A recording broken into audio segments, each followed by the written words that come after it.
Hola, ¿cómo están? En esta clase barra video voy a intentar muy rápidamente desmentir un mito que se repite muchísimo. Y si no lo escucharon, se los cuento. Muchos por ahí, gente que sabe, y después también gente que no tiene la menor idea y solo repite lo que vio por ahí, dicen que Internet fue creado para sobrevivir a una guerra nuclear o un conflicto nuclear. Es decir, que Estados Unidos puso plata para financiar la invención de Internet en caso de que haya un conflicto nuclear, porque como sabemos Internet funciona como una red. Entonces en caso de que caiga una bomba nuclear en alguna parte, eso no dejaría por completo incomunicado un ejército o algo así, sino que seguirían pudiéndose comunicar los otros nodos, porque Internet funciona así por nodos. Bueno, eso que se repite mucho y que repito, hay gente que está preparada, que sabe de muchas cosas, que igual lo sigue repitiendo, después otro que, bueno, etcétera, lo siguen repitiendo una y otra vez y no es cierto. No es del todo incorrecto, pero tampoco es cierto. Y vamos a hacer un par de distinciones, vamos a desmentir ese mito, y de paso, ya que estamos en esta clase barra video, dependiendo de quién sea que esté viendo esto, vamos a ver un poquito en qué consistió el nacimiento de Internet y de qué hablamos cuando hablamos de Internet. Es muy importante aclarar que prácticamente todo lo que voy a decir, no todo, pero prácticamente todo, me baso en las investigaciones de este señor Andrew Beat. Así que cualquier cosa, si no están de acuerdo conmigo, se lo van a tener que discutir a este señor, porque me baso todo en él, en sus investigaciones, sus conferencias. Este es un hombre reconocido a nivel mundial, es doctor en telecomunicaciones de España y pasó por lo menos 20 años de su vida investigando sobre el nacimiento de Internet, pero no investigando así nomás en libritos, sino entrevistando persona por persona a todos los que estuvieron de alguna manera relacionados con el nacimiento de Internet y de la informática en general. Después se expandió y fue en esa entrevista de boca de las mismas personas que él entrevistó y que dieron nacimiento a Internet, que le dijeron que esto no era cierto, este mito del conflicto nuclear, y él en sus conferencias y libros se encarga de desmentir eso. Así que cualquier cosa, no me lo discuten a mí, se lo discuten a él. Le voy a dejar en la descripción una conferencia de él, también un fragmento de un libro, una entrevista. También les voy a dejar este libro que me sirvió mucho, que es un libro cuyo título, medio soso el título, un viaje a la historia de la informática, que fue realizado por la Escuela de Ingeniería Informática de la Universidad Politécnica de Valencia, que está muy interesante, hace todo un resumen muy interesante de lo que fue la historia de la informática. Tiene un capítulo dedicado exclusivamente a la historia, al nacimiento de Internet, y nunca se menciona tal cosa como un conflicto nuclear. Así cualquier cosa también se lo discuten a los de la Universidad Politécnica de Valencia. Ahora bien, muchos podrán decir entonces, porque esto se suele decir como para corregir ese error, bueno, está bien, Internet no se creó para sobrevivir a un conflicto nuclear, sino que fue ARPANET la que se creó para sobrevivir a un conflicto. Bueno, no, eso tampoco. ARPANET tampoco se crea para sobrevivir a ningún conflicto nuclear. Para quienes no saben, ARPANET es considerada la predecesora de Internet. Pero bueno, ahora lo vemos, ahora profundizamos en qué fue esto llamado ARPANET. Habría que empezar recordando el caso del Sputnik. El Sputnik es el primer satélite artificial que se tira al espacio, esta esfera de acá, que fue rusa. Rusia saca este satélite artificial al espacio. Y obviamente Estados Unidos, ante toda cosa que hacía Rusia, ellos respondían para no quedarse atrás. Así como ahora están atentos a todo lo que hace China para contradecirle o responderle o así. Bueno, así era en esa época con Rusia, estamos hablando de los años 50. Entonces, como respuesta a esto de que Rusia tira un satélite artificial, crean ARPA. Que ARPA quiere decir Advanced Research Project Agency. Mi pronunciación del inglés no es la mejor, pero igual nos entendemos. Era una agencia, digamos, militar, que fue diseñada para desarrollar innovaciones tecnológicas con fines militares. Dentro de ARPA había otra agencia, por así decirlo, que era el IPTO, Information Processing Technique Office, que era la parte de ARPA que se encargaba de buscar innovaciones tecnológicas en el ámbito del procesamiento de información o la informática, la computación. Y acá es donde empieza todo el proceso. Voy a intentar explicarlo de la manera más sencilla posible. Yo hago estos videos para gente que no tenga ni idea para todos, para cualquiera, al que sepa algo también le puede servir. Así que voy a intentar explicar todo el proceso que viene a partir de acá de la manera más sencilla, pero sí explicando los conceptos y personas fundamentales. En 1966 llega este señor de acá arriba, Larry Roberts, a IPTO, que él venía del MIT, o el MIT, como me gusta decirlo a mí porque soy salteño, digo MIT. Y cuando este señor, Larry Roberts, entra al IPTO, que años después él va a terminar siendo el director de IPTO, se propone hacer esto llamado ARPANET. Ahora bien, algo que no suele aparecer mucho en las investigaciones, Larry Roberts sí aparece, de vez en cuando sí aparece en las investigaciones, ¿no? O los textos introductorios acerca del nacimiento de Internet. El que prácticamente nunca aparece, y yo solo lo he visto en una o dos investigaciones, incluyendo la de Andrew Bea, este señor de ahí abajo que se llama Bob Taylor. Bob Taylor trabajaba acá en esta oficina que estaba a su vez adentro de ARPA, que era el IPTO, y tuvieron el siguiente problema. Las computadoras eran carísimas, entonces se financiaba la investigación informática, pero para eso había que comprar computadoras, y se le compraban computadoras a las universidades. Ahora bien, por cada computadora se gastaba un montón de plata, entonces se compraba la computadora, pero después no había plata para financiar la investigación. Entonces Bob Taylor, con una mentalidad que tranquilamente podría haber tenido un argentino como nosotros, pensó que era mucho más práctico conectar las computadoras que ya había en lugar de seguir comprando más computadoras. Que comprar computadoras en esa época era una cifra millonaria, estamos hablando de 1966. Entonces hay mucha más gente implicada, pero podríamos pensar que entre estos dos hombres nace esta idea de crear ARPANET con el fin de conectar computadoras para compartir la informática, para compartir información, para simplificar el proceso de compartir información, para abaratar costos, por todas esas cuestiones, pero que no tienen nada que ver con una guerra nuclear. Para esto se crea ARPANET. Ahora bien, y es necesario hacer el siguiente comentario ya un poquito, solo un poquitito más técnico. Larry Roberts había conocido los estudios de este señor que dice ahí, Leonard Kleinrock, que estaba trabajando en una tecnología llamada conmutación de paquetes. Lo voy a decir de nuevo porque lo dije mal. Conmutación de paquetes. Y es en base a esa tecnología de conmutación de paquetes que empiezan a diseñar o a proyectar esta idea de ARPANET. Acuérdense que NET quiere decir red en inglés, entonces era como la red de ARPA, ¿no? Y esta va a ser una de las tecnologías más importantes con las cuales pretendían desarrollar esa red. Ahora bien, ¿qué es la conmutación de paquetes? Lo vamos a explicar con imágenes porque todo se entiende mejor con imágenes. Acá tenemos dos cuadraditos, ¿no? Acá un cuadradito que dice host 1 y acá otro cuadradito que dice host 2. Supongamos que host 1 quiere enviarle un mensaje a host 2. Su mensaje es verde, azul, rojo. No son tres mensajes, sino que es un solo mensaje que dice verde, azul, rojo. Eso lo estamos simbolizando. Imagínense que mi mensaje sea hola, ¿qué tal? Hola lo simbolizo con un verde, que lo simbolizo con azul y tal lo simbolizo con rojo. O sea, tenemos entonces tres cuadraditos de tres colores que son un solo mensaje. ¿Cómo funciona la conmutación de paquetes?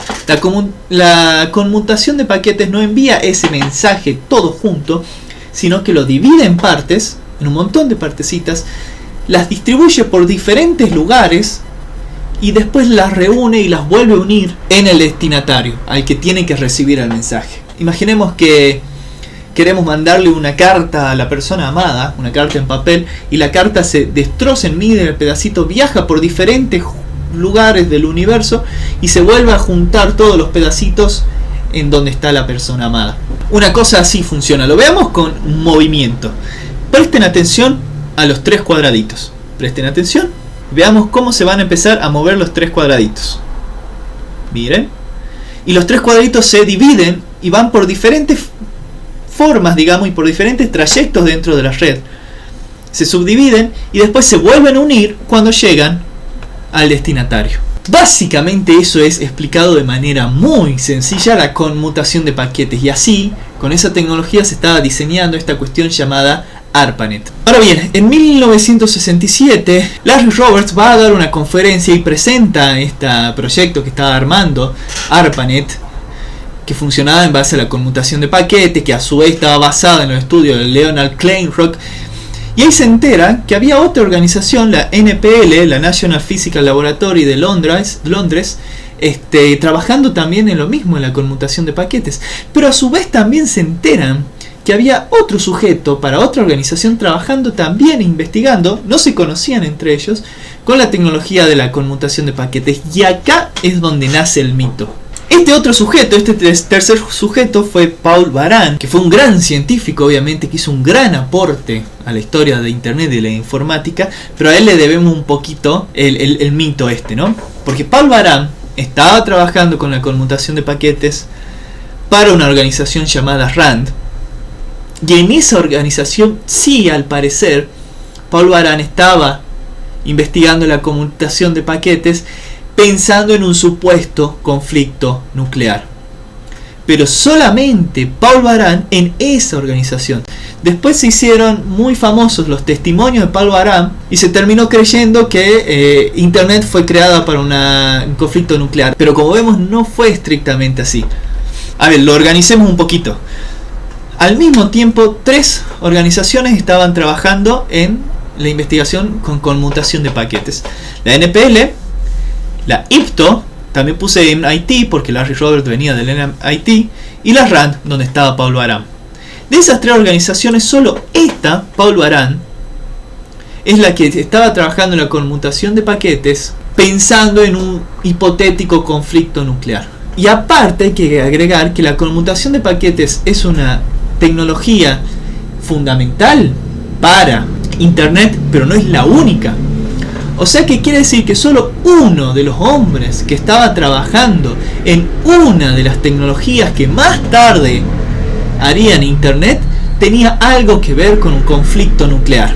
O sea que en Internet y ni siquiera ARPANET fueron creadas pensando en un conflicto nuclear. Pero ahora que ya estamos acá y ya hemos desmentido el mito, sigamos un poco el trayecto de lo que fue Internet, el nacimiento de Internet. En 1969 ya ARPANET, juntando toda esta tecnología que se venía desarrollando de la conmutación de paquetes, logra conectar una computadora con otra. 1969.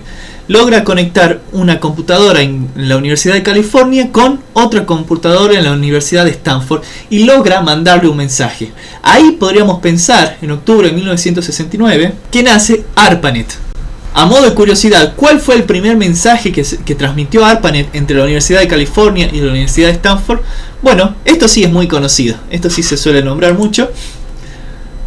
La palabra que ellos querían transmitir era login, ¿no?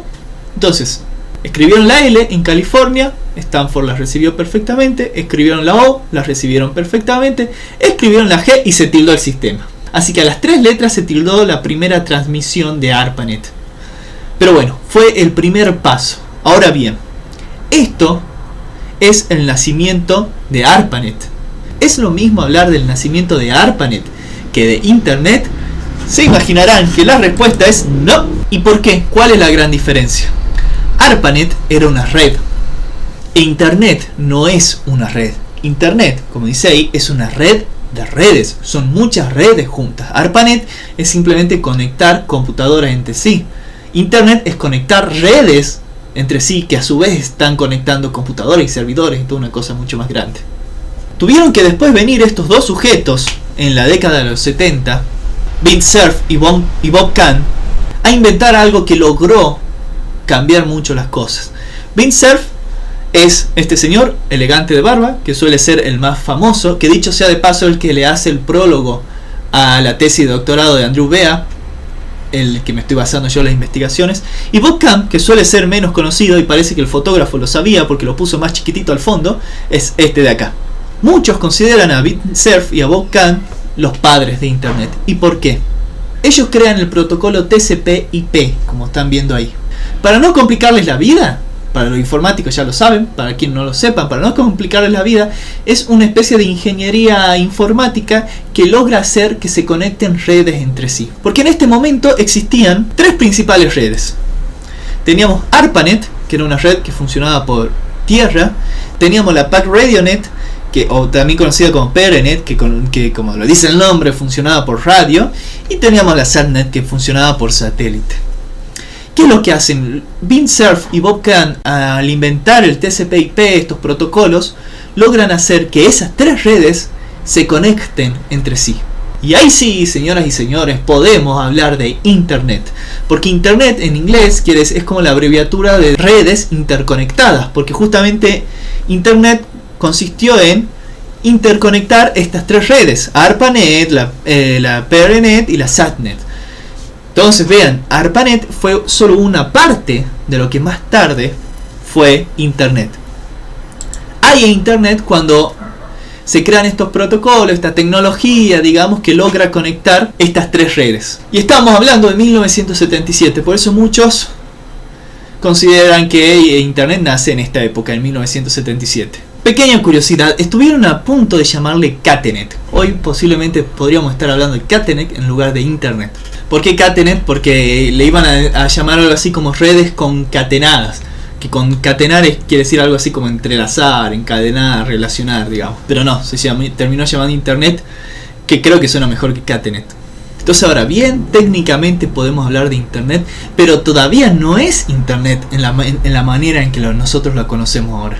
Nosotros nos imaginamos Internet que pensamos en una página en donde arriba hay una dirección, donde ponemos www, entramos a Wikipedia. Bueno, eso todavía como tal no existía. Tuvo que hacerse otro invento más. Pero antes es necesario hablar de un aporte previo, que fue el de este señor, Ted Nelson, que plantea la noción del hipertexto. En realidad muchos trabajaron con respecto a la cuestión del hipertexto, pero bueno, Ted Nelson crea el concepto de hipertexto, pero también empieza a desarrollar las tecnologías necesarias.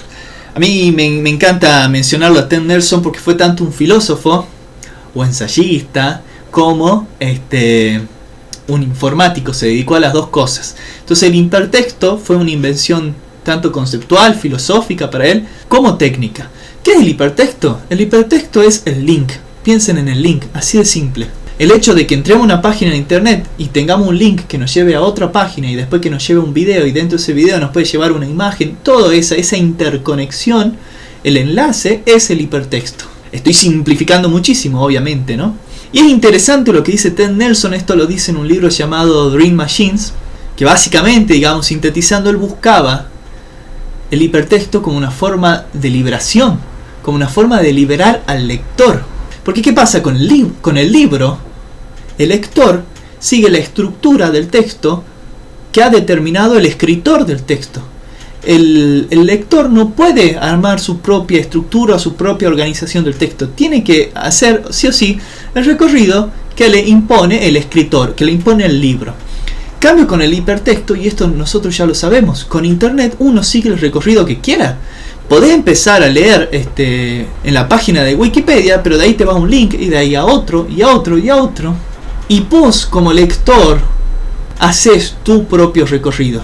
Entonces él entendía el hipertexto como una práctica para liberar al lector, como una práctica liberadora. Él empieza a desarrollar el proyecto Xanadu, como dice ahí abajo, que era como una gran biblioteca audiovisual, tanto escrito como videos, como que la sigue desarrollando al día de hoy él, pero que al final la noción de hipertexto terminó teniendo éxito en internet, no en Xanadu, que es un proyecto súper interesante. Algún día hablaré de Xanadu.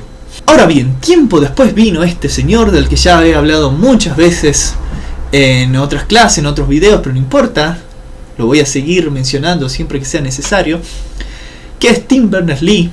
¿Y Tim Berners-Lee qué hace? Él, que era un investigador del CERN, combina internet con el hipertexto. Y así crea lo que se conoce como la web.